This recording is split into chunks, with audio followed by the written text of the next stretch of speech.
साथियों नमस्कार, मैं डॉक्टर शंकर चौधरी स्वागत करता हूं आपका राजस्थान सरकार और वेदांता की CSR इनिशिएटिव ई कक्षा में, जिसके टेक्निकल पार्टनर है मिशन ज्ञान। उम्मीद करता हूं आप सभी लोग ठीक होंगे, स्वस्थ होंगे और आपका अध्ययन कार्य भी सुचारू तौर पर जारी होगा। साथियों आज हम लोग, जैसा कि आप स्क्रीन पे देख पा रहे हैं, आपके पाठ्य पुस्तक जिसका नाम है क्षितिज और क्षितिज के पाठ संख्या 6 का अध्ययन करने जा रहे हैं। लेखक का नाम है जयशंकर प्रसाद जी। कविता है तो इसके हिसाब से यहाँ कवि हो जाएंगे। भाग संख्या 2 है, ये आपके सर का नाम है। करें शुरुआत, चलिएगा। तुम्हारा स्मित हो जिसे देखना, तुम्हारा स्मित हो जिसे देखना, वो देख सकता है चंद्रिका को। तुम्हारे हंसने की धुन में नदियाँ निनाद करती ही जा रही है। इसका मतलब, स्मित का मतलब होता है मुस्कुराना और निरखना का मतलब होता है देखना। चंद्रिका का मतलब होता है चांदनी और निनाद का मतलब होता है ध्वनि। हे परमपिता परमेश्वर, पिछले वीडियो में मैं आपको बता चुका हूँ, उसी को आगे बढ़ाते हुए हम लोग अपनी बात रख रहे हैं कि हे परमपिता परमेश्वर, तुम्हारा स्मित हो जिसे देखना। यदि इस दुनिया में कोई भी आपकी स्मित यानी मुस्कुराने को देखना चाहते हैं, आपकी हंसी को देखना चाहते हैं, वो देख सकता है चंद्रिका को। वो किसको देख सकता है? चंद्रिका यानी चांदनी को देख सकता है। यानी आप चांदनी के रूप में शाश्वत रूप से, साक्षात रूप से मुस्कुरा रहे हैं। तुम्हारे हंसने की धुन में नदियाँ, तुम्हारे हंसने की धुन में नदियाँ, निनाद का मतलब होता है ध्वनि करती ही जा रही है। ऐसा लग रहा है कि जब नदियाँ बहती है और वो जो ध्वनि करती है, तो ऐसा प्रतीत हो रहा है कि मानो परमपिता परमेश्वर के मुस्कुराने की जो ध्वनि है, वो जो आवाज़ है, वो लोगों तक सुनाई दे रही है। हंसने की जो ध्वनि है, वो आप तक पहुंच रही है। विशेष में कवि ने मुस्कान और हंसी के लिए सटीक उपमानों का चयन किया है। बिल्कुल मुस्कान के लिए किसका प्रयोग किया है, और दूसरी बात क्या है, हंसी के लिए बहुत अच्छे उपमानों का प्रयोग किया है।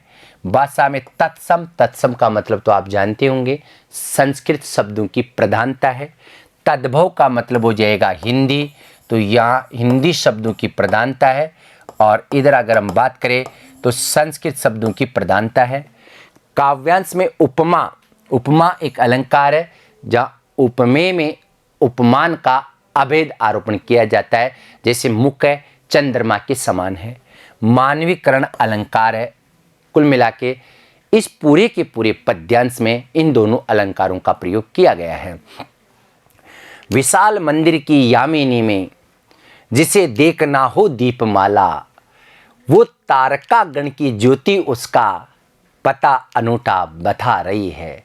हे परमपिता परमेश्वर, हे परमात्मा, लेकर कह रहे हैं कि विशाल मंदिर, विशाल मंदिर का मतलब, विशाल का मतलब है बहुत दीर्घकाय मंदिर की यामिनी में, यामिनी यानी रात में, जिसे देखना हो दीपमाला, जिसे देखना हो दीपमाला, दीपकों की पंक्तियां जिसको भी देखना हो, वो तो तारका गण की ज्योति उसका, तारका गण का मतलब होता है तारों के समूह की ज्योति उसका पता अनूठा, अनूठा का मतलब अद्भुत बता रही है। इसका मतलब है, यदि हे परमात्मा, अगर कोई भी व्यक्ति आपकी क्या देखना चाहते हैं, विशाल मंदिर की यामिनी यानी रात में जिसे देखना हो दीपकों की माला, वो तारका गण की ज्योति उसका, तो उसको क्या देखना चाहिए?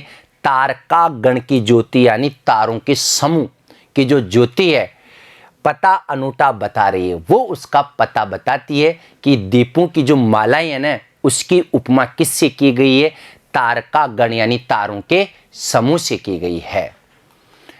विशेष में जिसे देखना हो, देखना है, देख के शब्द कवि की वर्णन शैली के अनूठेपन को दर्शा रहे हैं। विशाल मंदिर में रात्रि के समय प्रकाशित दीपमाला का अनुमान और फिर रात्रि में तारों भरे विशाल आकाश की कल्पना उपमा अलंकार। मैंने बताया ना भाई, दीपकों की माला किसके समान है? आकाश के जो तारे हैं उनके समान है। उदाहरण अलंकार में ज्यों, जेमे और जैसे शब्दों का प्रयोग होता है। सुंदर गुलदस्ता सजा रही है।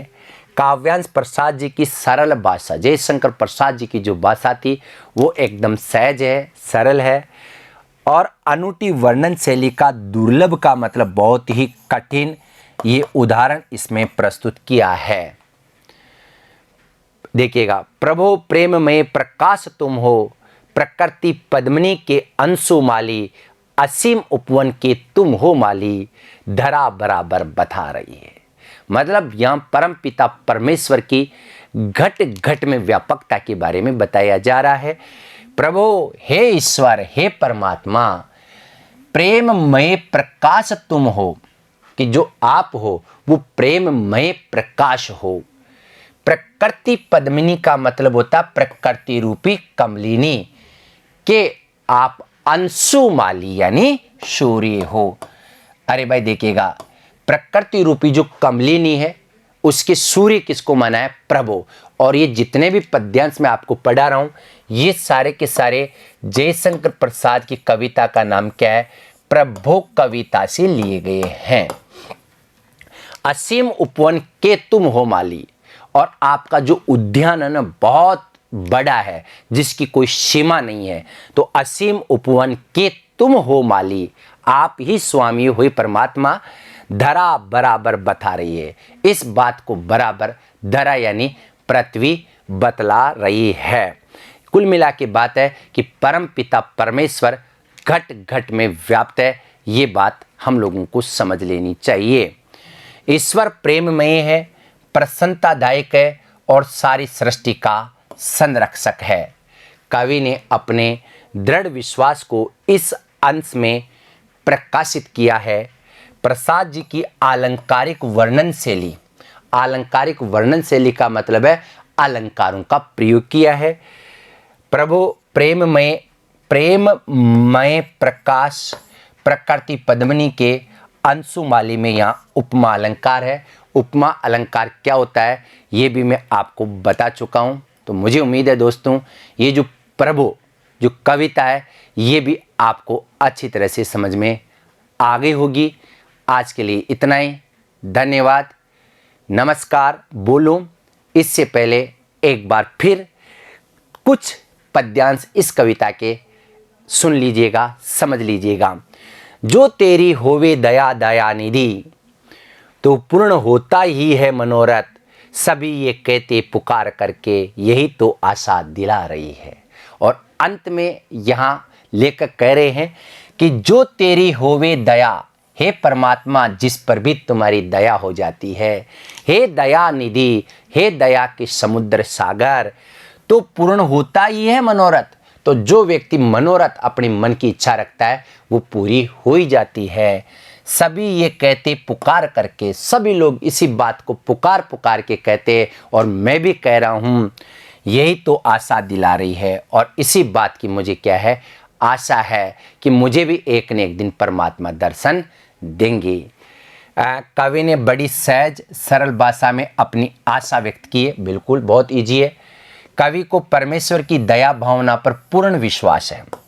सभी को होना चाहिए, मुझे है, आपको भी है, सभी को होना चाहिए, क्योंकि परम पिता परमेश्वर से बढ़कर इस दुनिया में कोई भी शक्ति न थी, न है और न होगी। ये काव्यांश से व्यक्त हो रहा है। दया दया निधि में अनुप्रास अलंकार है। जहाँ एक ही वर्ण की एक से अधिक बार आवर्ती होती है तो वहाँ जो अलंकार होता है वो कौन सा होता है? अनुप्रास अलंकार होगा। आज के लिए इतना ही, धन्यवाद।